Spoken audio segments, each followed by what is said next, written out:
कक्षा 10वीं ध्यान दें। प्रश्नावली 6.5 चल रही थी, जिसमें क्वेश्चन नंबर 1 आपने पूरा कर लिया होगा। अब आप क्वेश्चन नंबर 2 देखिए। ठीक, लिखा गया है PQR एक समकोण त्रिभुज है। PQR क्या है? एक समकोण त्रिभुज है। ठीक है, तो बना लेते हैं भाई। दूसरा एक्सरसाइज 6.5 देखिए, PQR एक समकोण त्रिभुज है। कोण P क्या है? समकोण P लिख देते हैं। इसका मतलब ये वाला कोण कितने का? 90 का।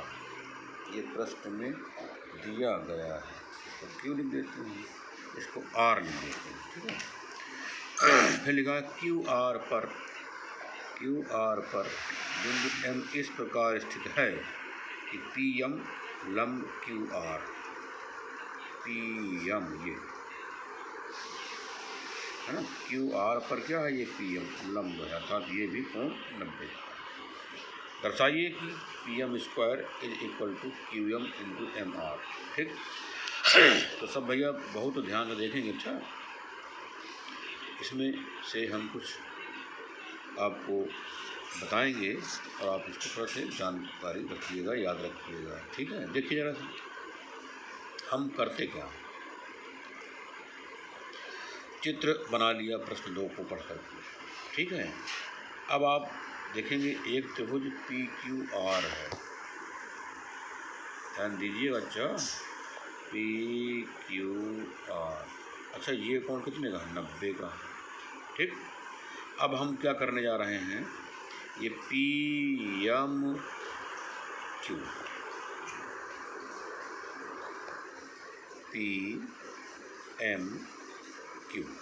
है ना, एक पूरा त्रिभुज ले लिया, ये निकाल लिया हमने बाहर।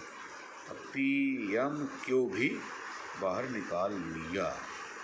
ठीक है, अब आप ज़रा देखें ये कोण कितने का है, तो आप कहोगे 90 का। भाई PM जो है, QM लंब है, PM लंब QM, PM लंब QM, इसका नाम क्या है? Q। तो कुल मिलाकर के बताइए, अच्छे 2 समकोण त्रिभुज हैं, इनको हमने बनाए गए चित्र क्वेश्चन नंबर 2 को पढ़ करके चित्र बना लिया। समकोण त्रिभुज है ना, लंब डाल दिया, QR और PM लंब है।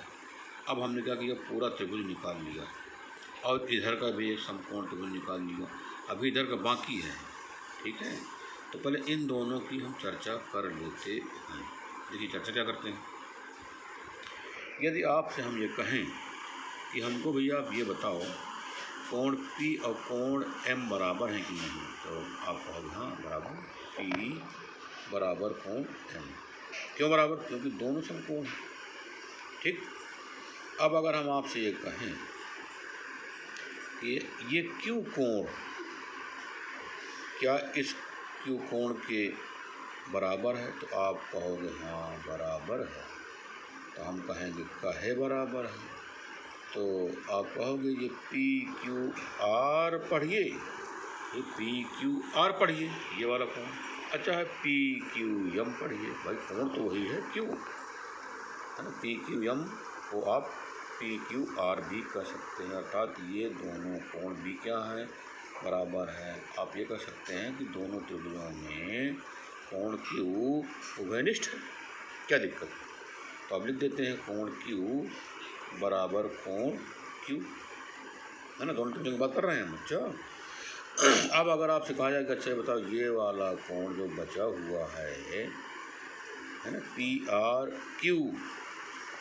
PRQ किसके बराबर है? इसके बराबर है। कहे भैया दोनों त्रिभुजों के 2-2 कोण बराबर हो गए।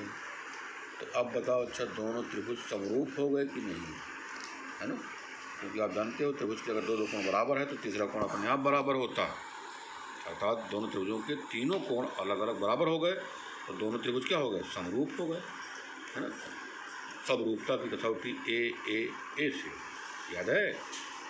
तो कोण R किसके बराबर है? कोण भैया P के बराबर है।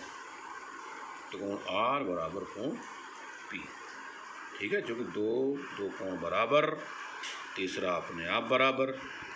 इसलिए दोनों त्रिभुज क्या हो गए, ये समरूप हो गए कि नहीं हो गए। ठीक है। अब आप अगर इस चित्र की बात करते हैं तो अब आपसे हम कह दें कि अच्छा ये बताओ QPM ये वाला कोण है ना, ये वाला कोण बताओ है ना, QPM किसके बराबर है, PRQ अर्थात PRQ इस कोण के बराबर है। बोलो ठीक है। इतनी बात समझ में आई।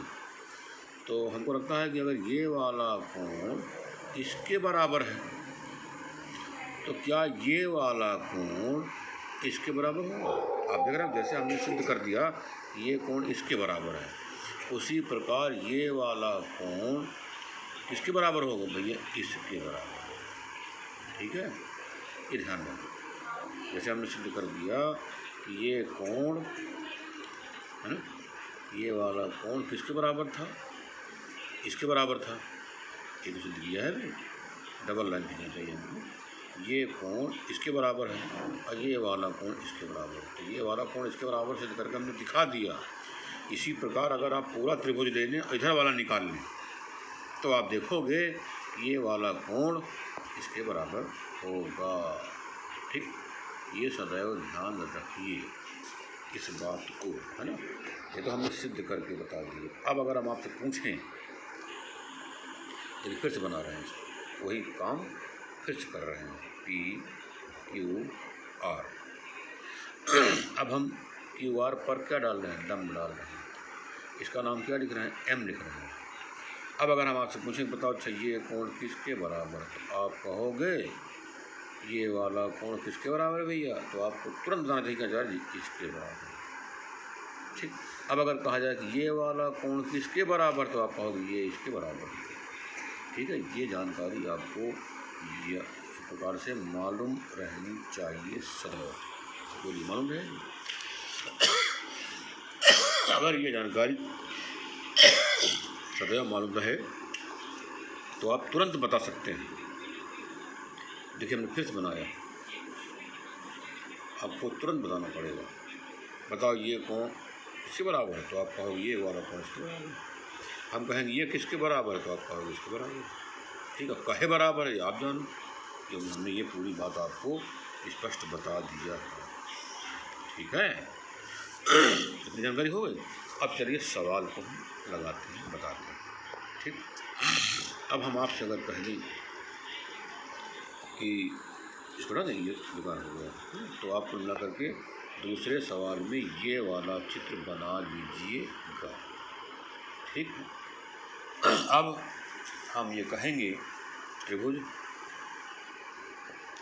PQM, कौन PQM, ये वाला त्रिभुज ठीक है, समरूप है ना। ये देखो ना, ये बनाया था हमने PQM अर्थात PQM, ये त्रिभुज समरूप है इसके। ठीक, ये त्रिभुज समरूप है किसके समरूप है, तो हम आप कहेंगे RPM के, RPM है ना, PQM समरूप किसके है, RPM, मतलब इधर वाला त्रिभुज और इधर वाला त्रिभुज क्या है, समरूप है। ठीक है, अब कहोगे कहे समरूप है। देखो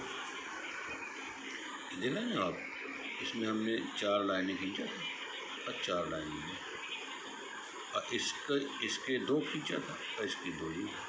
भैया ये एक त्रिभुज है, बोलो, और एक त्रिभुज इधर वाला है अलग अलग कि नहीं। अब अलग अलग देख लो अगर, तो बताओ ये वाला कोण इसके बराबर और ये वाला कोण इसके बराबर, और ये जो शेष बच गया 90 है, इधर वाला 90। अब आप बताओ दोनों त्रिभुजों के तीनों कोण अलग अलग बराबर हैं कि नहीं, इसीलिए ये त्रिभुज क्या है, समरूप है। तो PQM पी क्यू यम किसके समरूप है ना, पी क्यू यम किसके समरूप है। आप जाने इसको लिखा गया अर्थात ये डबल वाला, तो डबल वाला हमारा यही तो है, तो हम पहले क्या लिखेंगे आर, क्या लिखेंगे आर, ठीक है। अब क्या लिखा है क्यू, क्यू का मतलब ये वाला कोण, और ये कोण किसके बराबर, इसके बराबर है ना। क्यू बीच में लिखा है तो पी क्या लिखोगे आप, बीच में पी, है ना। अब क्या बचा, बस एक बचा आपके पास एम, ठीक है। इतनी बात समझ में आई। अब चाहो तो इनको हम अलग निकाल दें, देखो अलग निकाल देते हैं, पी एम क्यू, इधर वाला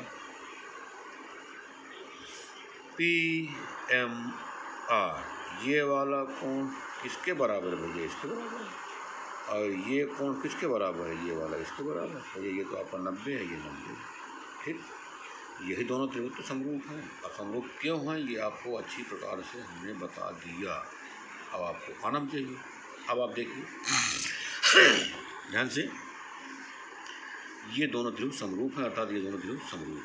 अब हम कहेंगे बताओ अच्छा, अगर समरूप है तो संगत भुजाओं का अनुपात क्या होता है, बराबर होता है, ये आप पढ़े हो। अगर दोनों त्रिभुज समरूप हैं तो संगत भुजाओं का अनुपात क्या होगा, बराबर होगा। अब हम कहेंगे पी एम बटे, बोलो क्या लिखेंगे, ये पी एम है, तो पी एम किसके सामने, इस कोण के सामने है ना, तो ये कोण इसी के बराबर है, अर्थात ये दोनों संगत कोण हैं, तो इनके सामने वाली भुजाएं क्या होंगी, समानुपाती मानी जाएंगी, नहीं मानी जाएंगी, अर्थात पी एम बटे क्या होगा, एम आर, पी एम बटे एम आर, ये कोण बराबर है, तो इन्हीं के सामने वाली भुजाएं अर्थात ये भुजा और इसके सामने एम आर लिख दें, बराबर। अब आपसे हम ये कहेंगे कि बताओ क्यू एम, ये वाला क्यू एम बटे क्या होगा, क्यू एम आप समझ रहे हो, क्यू का मतलब ये डबल वाला है, तो डबल वाला ये है, तो इस कोण के सामने क्या है, क्यू एम, तो इस कोण के सामने क्या है, पी एम, बोलो ठीक है। तो आप देख रहे हो अगर दोनों त्रिभुज समरूप हैं तो उनकी संगत भुजाओं का अनुपात बराबर होगा, या होता है, या पढ़े नहीं पढ़े हो। अब ये क्रॉस मल्टीप्लाई के साथ साथ गुणा कर दो, इसका इधर इसको कर दो, तो पी एम गुणे पी एम क्या हो जाएगा, पी एम स्क्वायर, ठीक है, और ये वाला इधर गुणा हो जाएगा। तो जब आप इसका इधर गुणा कर दोगे तो क्यू एम इंटू क्या लिखोगे आप, M R, sir M R गुणा हो जाएगा इसमें, तो Q M into M R. अब आप बताइए, यही तो आपको सिद्ध करना है। देख लीजिए क्वेश्चन नंबर 2 पर ये देखो लिखा हुआ है पी एम स्क्वायर बराबर Q M into M R, ये देखो पी एम स्क्वायर बराबर Q M into M R. इस प्रकार क्वेश्चन नंबर 2 पूरा हो गया। समझ में आया कि नहीं आया, हमने आपको अच्छी प्रकार समझा दिया, अब समझा दिया। अब आप इसको क्या करेंगे, अपने पेयर में या रफ में पहले चेक कर लें हमको आ गया कि नहीं आ गया, जब आपको आ जाए तो पेयर में नोट कर लें, ठीक। अब क्वेश्चन नंबर 3 आपको अगले वीडियो में बताया जाएगा, है ना। अब आप देखते हैं क्वेश्चन नंबर 4, पहला हो गया, दूसरा हो गया, चौथा बताया गया है, तीसरा में समय लगेगा, तो चौथा चूँकि जल्दी हो जाएगा तो इसलिए बता दे रहे हैं। चौथा देखो क्या लिखा है, ABC एक समद्विबाहु त्रिभुज बना देते हैं, ये देखिए ABC त्रिभुज कैसा है, समद्विबाहु, प्रश्न में दिया है, जिसका कोण A क्या है, समकोण है, ये 90 अंश है, ठीक है। सिद्ध करो AB स्क्वायर बराबर 2AC स्क्वायर, इसका मतलब ABC, ठीक। तो कुल मिला करके ये बनाया चित्र गलत है, क्योंकि A कोण समकोण नहीं है, C कोण समकोण है, फिर से बना देते हैं। देखिए क्या नाम लिखा है इसको, C लिख दें, ये 90 अंश मानते हो तो क्या लिखोगे आप, C, तो फिर A लिख दो, इसको B लिख दो, कोई दिक्कत, ठीक। कोण C क्या है, समकोण है, और ABC क्या है, समद्विबाहु भी है। अब भैया अगर ये समकोण है तो फिर ये कर्ण हुआ कहे, क्योंकि 90 अंश के सामने वाली भुजा कर्ण कहलाती है, ये कहे त्रिभुज समद्विबाहु है, इसका मतलब ये दोनों भुजाएं क्या हैं, बराबर, ये समद्विबाहु में दो भुजाएं बराबर तो होंगी, ठीक है। तो AB बराबर AC, ये बात तो प्रश्न में दिया है, ठीक है। अब समकोण है तो कर्ण का वर्ग बराबर अर्थात AB² बराबर, है ना, लंब का वर्ग धन आधार का वर्ग अर्थात AC² धन BC²। ठीक, अब क्या करेंगे आप, AB² बराबर AC² प्लस BC के स्थान पर क्या लिख सकते हैं भैया, BC के स्थान पर AC लिख दो। कहे क्योंकि BC और AC क्या हैं, बराबर हैं, तो जहाँ BC लिखा वहाँ AC लिख दिया तो AC² हो गया। तो AB² बराबर AC² क्या हो गए 2AC², बोलो सिद्ध हो गया। इस प्रकार क्वेश्चन नंबर 4 भी आपका पूरा हो गया। बोलो इतनी बात समझ में आई? अच्छा, अगर इतनी बात समझ में आ गई तो फिर अगला बता दें क्या, पाँचों। चलिए पाँचों बता दें। पाँचवा लिखा ABC एक समद्विबाहु त्रिभुज है, ये भी एक समद्विबाहु है ना। AC बराबर BC, ये दिया है कि AC बराबर BC। ठीक है, देखिए पाँचवा है, ये बना देते हैं त्रिभुज, है ना, क्या लिख देते हैं ABC। कैसे त्रिभुज है, समद्विबाहु है अर्थात इसकी दो भुजाएं बराबर हैं, तो क्या मान लें, चलिए AB बराबर क्या मान लें, AC मान लें। A बराबर AC हमने लिख लिया। ठीक है, अब आपसे अगर कहा जाए कि जरा आप हमको ये बताइए AC बराबर क्या है भैया, AC बराबर आप जो है AB लिखे हैं, लेकिन इसमें क्या लिखा हुआ है, AC बराबर BC लिखा है भाई, है ना, तो काटना पड़ेगा फिर से। चलिए देखिए, कभी बनाया हमने, समकोण है कि अधिक कोण है, अरे नहीं दिया, कुछ नहीं दिया, ये दिया है कि एक समद्विबाहु है जिसमें AB और BC क्या है, बराबर। ये देखो, है ना, AC बराबर BC अर्थात ये भुजा AC BC के क्या है, बराबर है, ये नहीं बराबर। अच्छा, कुल मिला करके AC और BC क्या है, बराबर, अर्थात AC बराबर BC, ये दिया प्रश्न में। क्या करना है, सिद्ध करना है, AB² बराबर 2AC² दिया, लिख दो, चूँकि यहाँ लिख देना इसको, दिया। ठीक है, चूँकि AB² बराबर 2AC², AB² बराबर 2AC²। अब आप लिख दो AB² बराबर AC² धन AC², इसको है ना 2AC² धन AC² लिख दिया। अब AB² बराबर AC के स्थान पर क्या लिख दें, लिख दे BC, जहाँ AC लिखा वहाँ लिख दो BC²। अब आगे क्या लिखा रहेगा, AC²। तो क्या निकला देखो, कह रहा AB² अर्थात ये AB² है ना, त्रिभुज की 3 भुजाएं हैं, तीनों भुजाओं में से एक भुजा का वर्ग, देख रहे हो ना, शेष 2 भुजाओं के वर्गों के योग की क्या है, बराबर। ठीक, एक भुजा का वर्ग अर्थात AB का वर्ग, शेष 2 भुजाएं जो BC हैं AC हैं, उनके वर्गों के योग की क्या है, बराबर है। इसका मतलब ये त्रिभुज क्या हो सकता है भाई, समकोण, क्योंकि समकोण में ही ऐसा है कि त्रिभुज की एक भुजा का वर्ग अगर शेष 2 भुजाओं के वर्गों के योग के बराबर है तो त्रिभुज क्या होगा, समकोण त्रिभुज होगा। अर्थात ये कैसा त्रिभुज है, समकोण त्रिभुज है। अच्छा, तो जो कि एक भुजा अर्थात AB का वर्ग बराबर है, तो इसका मतलब AB क्या है, कर्ण है ना। इससे क्या सिद्ध होता है, AB कर्ण है। ठीक है, अगर ये कर्ण है तो कर्ण के सामने कोण C क्या होगा, 90 होगा, है ना। AB कर्ण है अर्थात कोण C क्या है, 90 अंश। ठीक है, क्या सिद्ध करना है आपको, आपको सिद्ध करना है, सिद्ध कीजिए कि ABC एक समकोण है, हो तो गया सिद्ध। भैया ABC त्रिभुज क्या है, समकोण त्रिभुज है।